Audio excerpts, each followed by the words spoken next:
नाज़रीन गिरामी, कौम आद तारीख़ की एक ताकतवर और अजीम कौम गुजरी है। इनकी तरफ हज़रत हूद अलैहिस्सलाम भेजे गए थे, लेकिन कौम आद ने उनका इनकार किया और उन पर अजाब नाजिल करके अल्लाह ने उन्हें तबाह कर डाला। कौम आद इरम नाम की बस्ती के रहने वाले थे, इसलिए उन्हें आधे इरम भी कहा जाता था।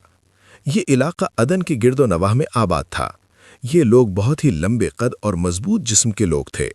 अपनी ताकत और कुव्वत के बल पर ये लोग बहुत जल्द पूरे यमन पर काबिज हो गए। इन पर कई बादशाहों ने हुकूमत की, मगर दो बादशाह ऐसे आए जिनकी हुकूमत अजीम और जाहो जलाल वाली थी। एक का नाम शद्दाद और दूसरे का नाम शदीद था, जो भाई थे और अपने ज़माने में बेशुमार लश्कर व ख़जाने जमा किए थे। ये दोनों भाई इरम बिन साम बिन नूह की औलाद में से थे। इनकी कुल हुकूमत उम्मान, यमन, अदन और शुमाली अरब के इलाकों पर फैली हुई थी। जब शदीद की मौत वाक़े हुई तो पूरी हुकूमत शद्दाद को मिल गई। उसने तमाम कबायली सरदारों और बादशाहों को अपना मतीयो फरमा बरदार बना लिया और इस तरह पूरी जुनूबी अरब उसके कब्ज़े में शामिल हो गई। उसने अपनी हुकूमत को बुलंदियों तक पहुंचा दिया। दुनिया के बड़े बड़े बादशाह उसके ज़ेरे असर हो गए। उस तसल्लुत और दबदबे ने उसे इतना मगरूर और मुतकब्बिर कर दिया कि उसने खुदाई का दावा कर डाला। उस वक्त के उलमा और पैगंबरों के पैरोकारों ने उसे समझाया और अज़ाब इलाही से डराया, मगर वो कहने लगा, मेरे पास अब दौलत, हुकूमत सब कुछ है, अब खुदा की इबादत की ज़रूरत नहीं है और मैं अब किसी के हुक्म का पाबंद नहीं हूँगा। शद्दाद ने हज़रत हूद अलैहिस्सलाम की ज़ुबान से ये सुन रखा था कि जन्नत कैसी होगी और उसकी नेमतें और खूबसूरती का क्या आलम होगा, इसलिए उसने ज़मीन पर जन्नत बनाने का इरादा किया। वो कहने लगा, मुझे उस जन्नत की ज़रूरत नहीं जो खुदा ने बनाई है, ऐसी जन्नत तो मैं खुद दुनिया में ही बना लूँगा। लिहाजा उसने 100 मोतबर अफराद को जमा किया और हर एक को 1000 आदमियों पर मुकर्रर किया और पूरी दुनिया के माहिरीन को अदन आने की दावत दी। उसने अपने भांजे ज़हाक को, जो ईरान का बादशाह था, कहला भेजा कि जितना सोना चांदी तुम्हारे पास जमा है वो फौरन मेरे पास भेज दो। चुनाचे उसने ऐसा ही किया। उसने तमाम हुक्मरानों और सरदारों को हुक्म दिया कि सोने चांदी की ईंटें बनवा कर भेजें और कोहे अदन के मुतासिल एक मुरब्बा शहर जो 10 कोस चौड़ा और 10 कोस लंबा हो बनाने का हुक्म दिया।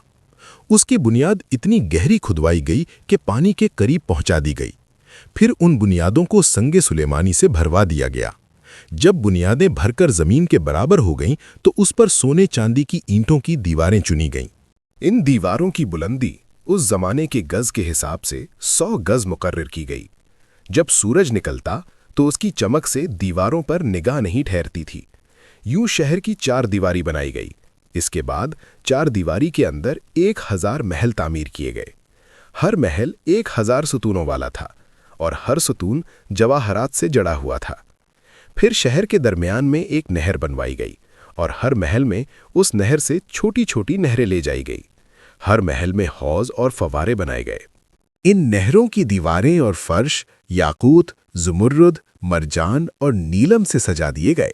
नहर के किनारों पर ऐसे मसनूई दरख्त लगाए गए जिनकी जड़ें सोने की, शाखें और पत्ते ज़ुमुर्रुद के थे, उनके फल मोती और याकूत के थे और दूसरे जवाहरात बनाकर उन पर टांग दिए गए। शहर की दुकानों और दीवारों को मुश्क, ज़ाफ़रान और अंबर और गुलाब से मुअत्तर किया गया।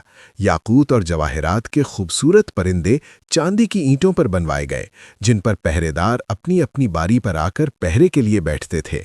जब तामीर मुकम्मल हो गई तो हुक्म दिया गया कि पूरे शहर में रेशम के कालीन बिछा दिए जाएं। फिर नहरों में किसी में मीठा पानी, किसी में शराब, किसी में दूध और किसी में शहद का शरबत जारी कर दिया गया। रिवायात में आता है कि इस जन्नत को बनाने में 300 साल लगे और शद्दाद की उम्र 900 साल के करीब थी। बाग़े इरम के मुकम्मल होने के बाद वो अपने लाओ लश्कर के साथ मुतकब्बिराना अंदाज में शहर की तरफ रवाना हुआ। जब करीब पहुंचा तो तमाम शहर वाले उसके इस्तकबाल के लिए शहर के दरवाजे के बाहर आ गए और उस पर ज़रो जवाहिर निछावर करने लगे। अभी उसने घोड़े की रकाब से एक पाँव निकालकर दरवाजे की चौखट पर रखा ही था कि उसने एक अजनबी शख्स को अपने सामने खड़ा देखा। उसने पूछा, तू कौन है? उसने कहा, मैं मलिकुल मौत हूं। पूछा, क्यों आए हो? उसने कहा, तेरी जान लेने। शद्दाद ने कहा, मुझे इतनी मोहलत दे दे कि मैं अपनी बनाई हुई जन्नत को देख लूं। जवाब मिला, मुझे इसकी इजाजत नहीं। उसने कहा, चलो इतनी ही फुर्सत दे दो कि मैं घोड़े से उतर जाऊं। जवाब मिला, इसकी भी इजाजत नहीं है। लिहाजा अभी शद्दाद का एक पांव रिकाब में और दूसरा चौखट पर ही था कि मलिकुल मौत ने उसकी रूह कब्ज कर ली। फिर हज़रत जिब्रील अलैहिस्सलाम ने ज़ोर से एक हौलनाक आवाज़ लगाई कि उसी वक्त पूरा शहर अपनी सारी शान व शौकत और महल्लात के साथ ज़मीन दोज़ हो गया और उसका नामो निशान बाकी न रहा। उलमा और मौरिखीन ने किताबों में लिखा है कि बादशाह और उसके लश्कर के हलाक हो जाने के बाद वो शहर भी लोगों की निगाहों से ओझल कर दिया गया, मगर कभी कभी रात के वक्त अदन और इसके इर्द गिर्द के लोगों को इसकी कुछ रोशनी और झलक नजर आ जाती है। ये रोशनी इसी शहर की दीवारों की बताई जाती है। अगर वीडियो पसंद आई हो तो इसे अपने दोस्तों के साथ ज़रूर शेयर कीजिएगा, क्योंकि दीन की बात फैलाना सदक़े जारिया है। और मज़ीद इस तरह की दिलचस्प वीडियोज़ देखने के लिए हमारे चैनल को ज़रूर सब्सक्राइब करें। जज़ाकल्लाह।